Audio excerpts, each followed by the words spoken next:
बीते दिनों महाराष्ट्र के गढ़चिरौली में और जगदलपुर में एक दो बड़ा मुख्य धारा में वापसी हुई, मतलब पुनर्वास का कार्यक्रम हुआ, जिसमें माओवादियों के सबसे शीर्ष नेता पोलित ब्यूरो वेणुगोपाल अपने 60 साथियों के साथ वापस आए। वहीं जगदलपुर में सतीश कोपा और रूपेश 210 साथियों के साथ हथियार समेत वापस मुख्य धारा में शामिल हुए।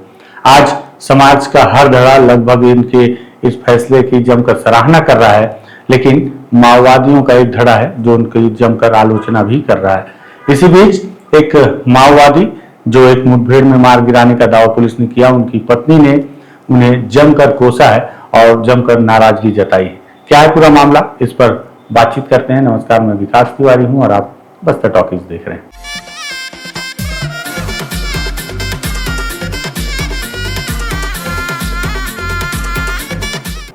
दरअसल सितंबर के महीने में अगर आपको याद हो तो अबूझमाड़ के जंगलों में पुलिस के अधिकारियों ने एक बड़ा दावा किया कि उन्होंने 2 सेंट्रल कमेटी के सदस्यों को एक साथ मुठभेड़ में मार गिराया और ये पहली दफे हुआ। बस्तर आईजी ने यह भी दावा किया कि पहली दफे है कि एक साथ किसी मुठभेड़ में 2 सेंट्रल कमेटी के सदस्य मारे गए। हालांकि मुठभेड़ के बाद जो मारे गए माओवादी उसमें कोसा दादा और राजू दादा विकल्प, जो कि कट्टा रामचंद्र रेड्डी के नाम से भी जाने जाते थे, उनके परिजनों ने इस पूरी मुठभेड़ पर आरोप लगाते हुए कहा कि यह फर्जी मुठभेड़ है। उनके पिता को और कोसा दादा को जिंदा पकड़ा गया और पकड़कर उन्हें क्रूरतम यातनाएं दी गई और यातना देने के बाद उनकी हत्या कर दी गई। इस मामले को लेकर कट्टा रामचंद्र रेड्डी के पुत्र इस पूरे मामले को लेकर हाईकोर्ट गए। हाईकोर्ट में से फिर वो मामला सुप्रीम कोर्ट तक गए। सुप्रीम कोर्ट ने फैसला दिया कि जब तक हाईकोर्ट से इस मामले पर कोई फैसला नहीं आ जाता तब तक उनकी डेड बॉडी को छत्तीसगढ़ सरकार उसे संभाल कर रखे, उसे किसी तरह से भी नुकसान ना पहुंचाया जाए। और आगे चलकर जब हाईकोर्ट से फैसला आया और इस फैसले में इस पूरे मसले को ही खारिज कर दिया गया, तब मजबूरन कट्टा रामचंद्र रेड्डी की पत्नी और उनके पुत्र ने उनकी डेड बॉडी को जगदलपुर के मेडिकल कॉलेज से हासिल किया और अपने घर ले जाकर उनका अंतिम संस्कार किया। जब वो मेडिकल कॉलेज पहुंचे थे उस दौरान वेणुगोपाल उर्फ सोनू दादा और रूपेश उर्फ सतीश कोपा, इन दोनों का पुनर्वास हो चुका था और ये खबर आग की तरह जंगल ही नहीं पूरे शहरों में भी फैल चुकी थी। इस खबर से सबसे ज्यादा आहत माओवादियों का दूसरा धड़ा हुआ, जिन्होंने अभय के नाम से पत्र जारी किया, धमकी भी दी। तो वहीं कट्टा रामचंद्र रेड्डी की पत्नी जो शांति प्रिया है, वो भी इससे बहुत ज्यादा आहत है। कुछ पत्रकारों ने मेडिकल कॉलेज में उनसे जब इस मामले पर उनकी राय लेनी चाहिए तो वो जमकर नाराज हुई और उन्होंने जमकर, हालांकि नाम नहीं लिया, लेकिन जो मुख्य धारा में शामिल होने वाले माओवादी हैं उन्हें जमकर लताड़ा और उन्हें कहा कि ये कोवर्ट है। कहते हैं जो माओवादी पार्टी में अगर किसी को भी कोवर्ट की संज्ञा दी जाती है तो वो सबसे ज्यादा उसके लिए अपमानजनक होता है और वो उसे आहत करने वाला होता है। आपको याद हो कि बीते दिनों जिस तरह से माओवादियों ने एक पत्र जारी करके रूपेश और सोनू दादा को गद्दार कहा, उससे आहत होकर रूपेश ने एक आधे घंटे का वीडियो बयान जारी किया और कहा कि वो गद्दार नहीं है, उनकी परिस्थितियों को समझना चाहिए। लेकिन अब एक बार फिर से कट्टा रामचंद्र रेड्डी की पत्नी शांति प्रिया ने उन्हें कोवर्ट कहा है। मेरा नाम शांति प्रिया है, खाता शांति प्रिया। रामचंद्र रेड्डी की पत्नी हूँ, खाता रामचंद्र रेड्डी की। मेरे पति का फर्जी एनकाउंटर में 22 सितंबर को फर्जी एनकाउंटर करके मारा गया और फिर हमको न्याय भी नहीं मिला। न्याय का देवता को कितना कटकट आया, लेकिन हम तो जानते हैं यहाँ तो भाजपा सरकार है, वो तो ठान लिया है सबको सरेंडर करवा के या मार के। अमित शाह ने जो डेडलाइन दी है उससे पहले ही अपने ही माओवादी खुद लालच में आके दूसरों को जान को दाव में लग के उन लोग यहाँ लगा के उन लोग आके यहाँ सरेंडर होके ऐश करना चाहते हैं। ठीक है, वो मर के भी जिए हैं आज, हाँ, लेकिन उन लोग जी के भी मरेंगे, ऐश करेंगे, सुहाग रात मना रहे। 70 साल के बूढ़े लोग 60 साल के बूढ़े लोग अब आके बाहर में मनाएंगे। हम सोचे अब तक सिर्फ गवर्नमेंट ही इनके कत्ल का जिम्मेदार है, लेकिन अभी सुनते आ रहे हैं हमने कि सिर्फ गवर्नमेंट ही वहाँ डीआरजी आदिवासी लोगों का लालच में लेकर उन लोगों को मरवाए हैं सोचे हैं, लेकिन अपने ही वहाँ कोवर्ट पार्टी वाले ही जो 40-45 सालों से पार्टी में काम करके उन लोगों का लालच में आकर इस बुढ़ापे में ऐश करने के लिए कोवट बन के उनको मरवाया करके असली जिम्मेदार उन लोग भी है, ऐसा करके समझ में आया है। कोर्ट उसके इसीलिए कुछ नहीं किए, जब उनके इलाके में उन लोग थे, जंगल में भी इन लोग थे, तो भी उन लोग को क्यों मार नहीं गिराया है। जब अभी 15 साल से जो आजाद है, जो यहाँ उड़ीसा जेल में सड़ रहे बेचारे, वो सरेंडर हो गया, तो उनको 15 साल से जेल में क्यों रखा गया है, और इन लोगों को क्यों इतना सुख सुविधा देना चाहते हैं, ब्रांड एम्बेसडर बनाना चाहते हैं, क्योंकि उन लोग पूरा आप लोगों को उन लोग का तलवे चाट रहे हैं ना, इसीलिए ना ऐसी सरकार ऐसी माओवादियों को कोई इज्जत देगा जो जान गवाए है, जो अभी जान कुर्बानी करके वहां अभी भी जनता के लिए लड़ रहे हैं। ऐसे लोगों के सामने इसका जीना जो है, उन लोगों का जीना भी एक जीना है, मरना चाहिए डूब मार के,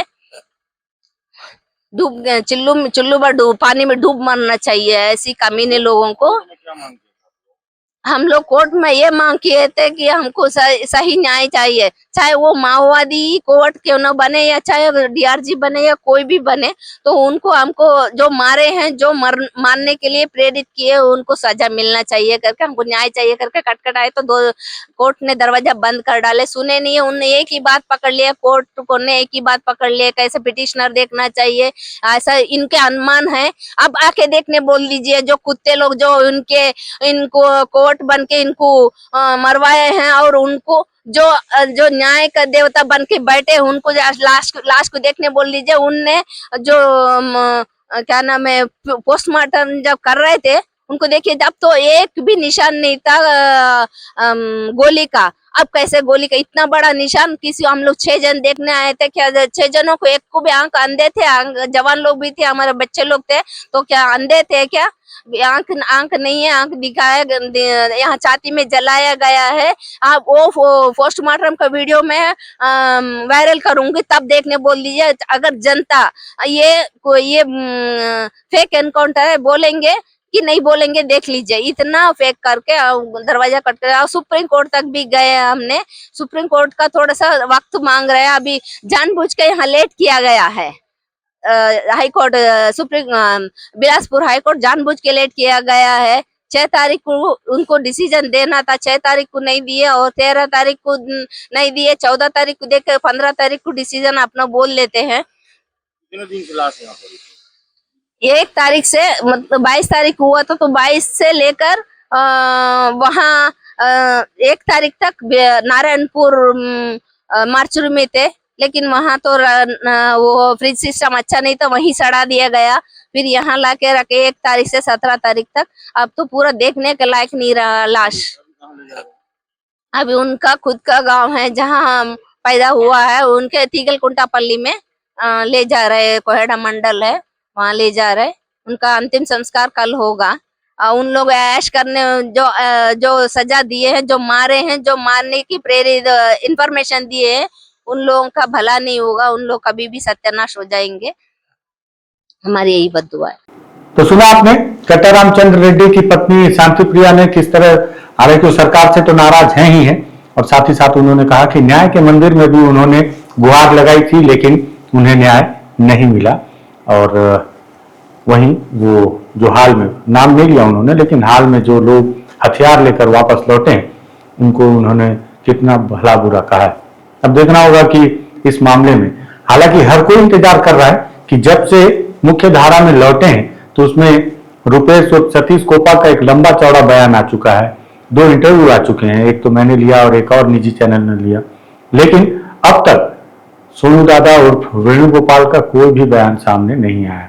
हर कोई चाहता है कि इस पूरे मसले पर, क्योंकि वो पुलिस ब्यूरो है, उनका क्या बयान है, उनका क्या पक्ष है, इस पर भी बातचीत होनी चाहिए, इस पर भी बयान आना चाहिए। देखते हैं कि वेणुगोपाल कब बयान देते हैं या कब उनका बयान सामने आता है, और आएगा तो वो किस पक्ष में होगा और उनकी क्या राय होगी। लेकिन जिस तरह से उनके एक वरिष्ठ साथी जो माओवादी वापस लौटे हैं, उनके ही वरिष्ठ साथी के मौत के बाद उनकी पत्नी ने जिस तरह से उनसे नाराजगी व्यक्त की है, जिस तरह से उनके खिलाफ जो बयान दिया है, ये भी मुझे लगा कि हर किसी को जानना चाहिए, देखना चाहिए क्या हो रहा है, ये सबको पता होना चाहिए। जो भी लोग माओवादी संगठन या माओवादी गतिविधि में रुचि रखते हैं या जानने की इच्छा रखते हैं कि बस्तर में हो क्या रहा है, माओवादी मामले में क्या चल रहा है, क्या नुकसान हो रहा है माओवादियों को, माओवादी पार्टी के बीच में क्या चल रहा है, उन सभी को जानना चाहिए। इसलिए हमने इस वीडियो को तैयार किया, हमने उनके बयान को भी आपको सुनाया।